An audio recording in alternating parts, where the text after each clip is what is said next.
Good morning to all of you. आशा है आप सभी अपने घर में स्वस्थ होंगे और आप लोगों ने स्टूडेंट्स अपनी पढ़ाई भी शुरू कर दी होगी। आज हम जिस टॉपिक की बात कर रहे हैं वो मानव विकास से संबंधित वृद्धि एवं विकास, इस टॉपिक की हम बात आज करेंगे। ग्रोथ एंड डेवलपमेंट, ये जो कॉन्सेप्ट है दोनों, वृद्धि एवं विकास, पूरे मानव विकास की प्रक्रिया को समझने से पहले हमें ये दोनों जो कॉन्सेप्ट्स हैं इनको समझना जो है बहुत आवश्यक है। तो उन्हीं कॉन्सेप्ट्स पर आज हम चर्चा करेंगे। जो वृद्धि होती है, या जो हम बात कहें कि जो एक सामान्य अर्थ में हम यदि बात करें तो वृद्धि एवं विकास एक सार्वभौमिक प्रक्रिया है जो संसार के सभी सजीव प्राणियों में पाई जाती है, चाहे वे एक कोशिका जीव अमीबा हो अथवा एक विशालकाय जीव जो है वो हाथी हो। पशु पक्षी, पेड़ पौधे, कीट पतंगे, समुद्री जीव, मनुष्य, सभी में वृद्धि एवं विकास की प्रक्रिया जो है वो पाई जाती है। किसी भी प्राणी के भीतर विकास की प्रक्रिया का प्रारंभ गर्भाधान के बाद ही हो जाता है, जो जन्म से लेकर मृत्यु पर्यंत तक अविराम गति से चलता रहता है। सामान्यतः यदि हम देखें तो वृद्धि एवं विकास को एक दूसरे का पर्याय जो है वो माना जाता है, और वृद्धि के स्थान पर विकास का तथा विकास के स्थान पर जो है वो वृद्धि का उपयोग जो है वो किया जाता है। परंतु इन दोनों ही संकल्पनाओं या इन दोनों ही कॉन्सेप्ट्स में जो है वो थोड़ा अंतर पाया जाता है। जब भी हम चर्चा करते हैं तो वृद्धि और विकास को एक ही संदर्भ में जो है वो प्रयोग में ले लेते हैं। चूँकि हम पूरी मानव विकास प्रक्रिया का अध्ययन करेंगे तो ये जो दोनों कॉन्सेप्ट्स हैं, ग्रोथ एंड डेवलपमेंट, इन दोनों को ही हमें विस्तृत रूप से इनका अर्थ जो है वो समझना आवश्यक है, क्योंकि इसके माध्यम से जब हम जहाँ जहाँ पर भी दोनों कॉन्सेप्ट्स का यूज़ करेंगे, वृद्धि का और विकास का, तो हम आसानी से जो विकास की प्रक्रिया जो है या मानव विकास जो है उसको समझने में जो है वो हमें सहायता मिलेगी। तो अब हम सबसे पहले बात करते हैं कि वृद्धि क्या होती है। मीनिंग ऑफ ग्रोथ, ग्रोथ हम किसे कहते हैं?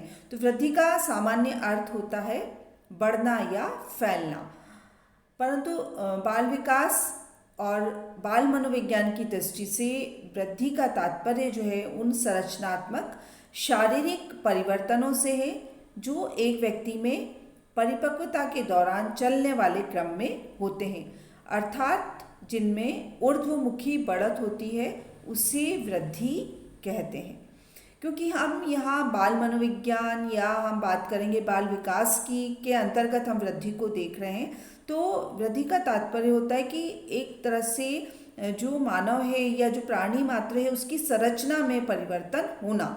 तो वो जो परिवर्तन जो है वो किस तरह से हो रहे हैं, उनका जो क्रम जो है वो, क्योंकि जब भी बालक परिपक्वता की ओर जाता है, चूँकि हम बाल विकास की बात कर रहे हैं, तो जब भी परिपक्वता की ओर जाता है तो उसका विकास हो रहा है, और जो विकास हो रहा है तो वो कहीं ना कहीं वृद्धि से भी संबंधित, जब हम शारीरिक विकास की बात करेंगे तो उसमें मुख्यतः जो है वो परिपक्वता शारीरिक वृद्धि के माध्यम से ही समझी जाएगी। तो एक तरह से हम बात करें कि वृद्धि जो है एक मात्रात्मक परिवर्तन है जिसे हम आसानी से देख सकते हैं तथा इंच, सेंटीमीटर, ग्राम व किलोग्राम में जो है वो माप सकते हैं। अतः यह व्यक्ति की लंबाई, आकार एवं वजन में वृद्धि को दर्शाता है। वृद्धि में परिवर्तन केवल शारीरिक गठन जो होता है या जो संरचनात्मक होती है उसमें ही होता है। वृद्धि विकास की भांति चलने वाली निरंतर प्रक्रिया नहीं है, बल्कि यह एक निश्चित अवधि तक ही चलती है। जो हम बात कर रहे हैं कि अधिकतर जो वृद्धि है उसको हम मात्रा के रूप में देखते हैं। क्वांटिटी, जो भी ग्रोथ में जो चेंजेस आएंगे वो हम उनको क्वांटिटी के रूप में देख सकते हैं या एक मात्रा के रूप में देख सकते हैं। जैसे हमने बात की कि लंबाई की हम बात करें तो इंच में या सेंटीमीटर में, वज़न है तो ग्राम या किलोग्राम में जो है वो हम वज़न को देख सकते हैं। तो जैसे एक शारीरिक विकास, क्योंकि हम देख रहे हैं कि वृद्धि जो है वो ज़्यादातर जब मानव विकास की प्रक्रिया की हम बात कर रहे हैं या बाल विकास प्रक्रिया की बात कर रहे हैं, तो वृद्धि जो है वो शारीरिक विकास से संबंधित है। और उस शारीरिक विकास के अंतर्गत जो मात्रात्मक परिवर्तन हो रहे हैं वो वृद्धि को दर्शाते हैं। तो ये तो हुआ कि वृद्धि का अर्थ, कि वृद्धि जो है वो हमेशा परिपक्वता की ओर जब व्यक्ति जा रहा है और उसमें जो शारीरिक संरचना में या उसकी शारीरिक जो आकार उसमें परिवर्तन हो रहा है, वो जो परिवर्तन है उसको हम मात्रात्मक रूप में जो है वो उन परिवर्तनों को देख सकते हैं और उसका जो संबंध है वो वृद्धि के साथ होता है। अब हम बात करेंगे विकास की, कि विकास जो है वो क्या है। ये हम, क्योंकि हम दो कॉन्सेप्ट्स की बात कर रहे हैं, ग्रोथ एंड डेवलपमेंट। तो अभी हमने वृद्धि को देखा, अब हम समझेंगे कि विकास जो है क्या होता है। तो विकास जो है एक सार्वभौमिक प्रक्रिया है जो जन्म से लेकर मृत्यु पर्यंत तक अविराम गति से चलती रहती है। मतलब जब गर्भाधान में शिशु आया वहाँ से लेकर और फिर निरंतर जो है मृत्यु पर्यंत, जब तक व्यक्ति जीवित है तब तक किसी न किसी रूप में जो है विकास जो है वो, क्योंकि विकास क्या है, परिवर्तनों की श्रृंखला है और ये परिवर्तन जो है वो व्यक्ति में निरंतर चलते रहते हैं। एक डेफिनेशन है E.B. हरलॉक मनोवैज्ञानिक जो है उनकी, development by contrast refer to a progressive series of orderly and coherent changes. Progressive signifies that the changes are directional, that they lead forward rather than backward. Orderly and coherent suggest that there is a relationship between the changes taking place and those that proceeded or will follow them. ये जो definition बताई है Hurlock ने, इसमें तीन बातें जो है मुख्य रूप से निकल कर आ रही हैं। एक तो प्रोग्रेसिव उन्होंने बात की, प्रोग्रेसिव से तात्पर्य है कि आगे की ओर बढ़ना, है ना। जो हमने बात की कि जब भी परिवर्तन होंगे वो फॉरवर्डेड होंगे, बैकवर्ड नहीं होंगे, आगे की ओर जो है वो जब भी दिखाई देंगे। दूसरी जो बात की ऑर्डरली, मतलब क्रमबद्ध होंगे, वो जो परिवर्तन है वो क्रमिक रूप से होंगे। और तीसरी जो है कोहेरेंट, कि उनमें आपस में जो है वो संबंध होगा।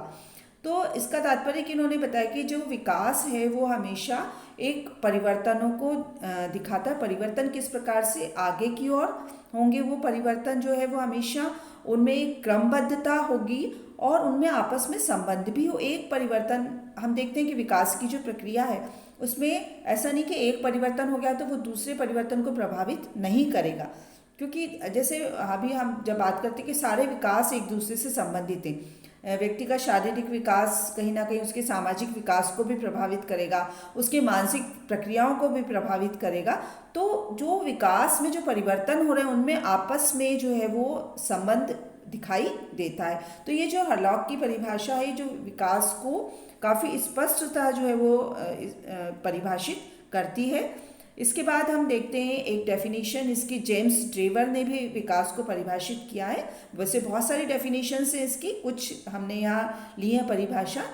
विकास वह दशा है जो प्रगतिशील परिवर्तन के रूप में प्राणी में सतत रूप से जो है वो व्यक्त होती है। यह प्रगतिशील परिवर्तन किसी भी प्राणी में भ्रूणावस्था से लेकर प्रौढ़ावस्था तक होता है।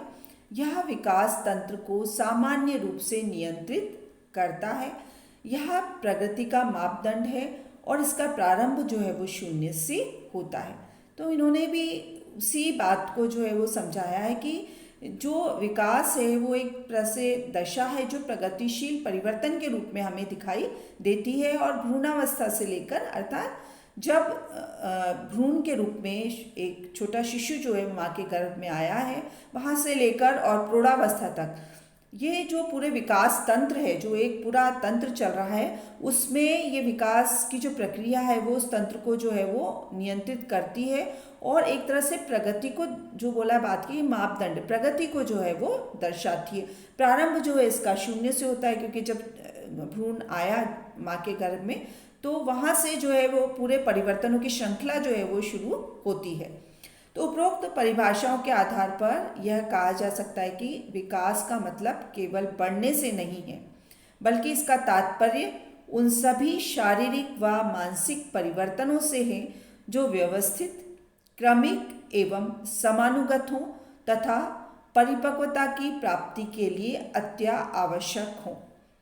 मतलब ये हुआ कि हम जो विकास है उसका, जैसे वृद्धि का तात्पर्य तो हुआ बढ़ने से, लेकिन जो विकास में जो परिवर्तन हो रहे हैं वो सिर्फ बढ़ने से संबंधित नहीं है, बल्कि उनका संबंध व्यक्ति की शारीरिक, मानसिक, क्रियात्मक, सामाजिक, संवेगात्मक सभी दशाओं से या सभी स्थितियों में होने वाले जो परिवर्तन है उनसे है। और वो परिवर्तन कैसे होंगे? व्यवस्थित होंगे, क्रमिक होंगे और उनमें आपस में संबंध भी होगा। तो और ये जो परिवर्तन है वो व्यक्ति की परिपक्वता के लिए आवश्यक है, क्योंकि मान लीजिए वृद्धि हो गई है व्यक्ति की, लेकिन यदि उसमें परिपक्वता के लिए क्या आवश्यक है? परिपक्वता मतलब मैच्योरिटी, उसमें मैच्योरेशन आए, मैच्योरिटी आए, उसके लिए आवश्यक है कि उसमें वो सब प्रकार से शारीरिक, मानसिक, नैतिक सभी प्रकार से जो है उसमें परिपक्वता आए। तो उसके लिए जो है विकास का होना आवश्यक है, क्योंकि विकास होगा तो विकास इन परिवर्तनों की श्रृंखला के माध्यम से ही बालक में विकास जो है वो होगा। तो हम कह सकते हैं कि विकास, जहाँ वृद्धि जो है वो मात्रा को दर्शा रही थी, व्यक्ति के आगे बढ़ना जो है वो मात्रा से दिख रहा था, इंच, सेंटीमीटर, वहीं जो है विकास जो है वो एक तरह से गुणात्मक परिवर्तन है, क्वालिटेटिव है, वो क्वांटिटेटिव परिवर्तन है। तो ये जो है क्वालिटेटिव जो है वो चेंज है। हालांकि हम अगला जो हमारा लेक्चर होगा उसमें हम इन दोनों के डिफरेंस को देखेंगे। आज अभी इस लेक्चर में हमने इनको सिर्फ इनके कॉन्सेप्ट को परिभाषाओं के माध्यम से या इनके मीनिंग के माध्यम से इस प्रत्यय को जो है हमने वृद्धि और विकास के प्रत्यय को समझा। नेक्स्ट जो हमारा लेक्चर होगा उसमें हम इन दोनों का डिफरेंस जो है, एक एक पॉइंट पे इन दोनों का डिफरेंस जो है वो अच्छे से हम स्पष्ट रूप से जो है उस परिवर्तन को या वो जो अंतर है उसको देखेंगे। आज के लेक्चर के लिए इतना ही स्टूडेंट्स। उम्मीद है आप लोगों को ये लेक्चर्स जो है वो समझ में आ रहे होंगे। धन्यवाद।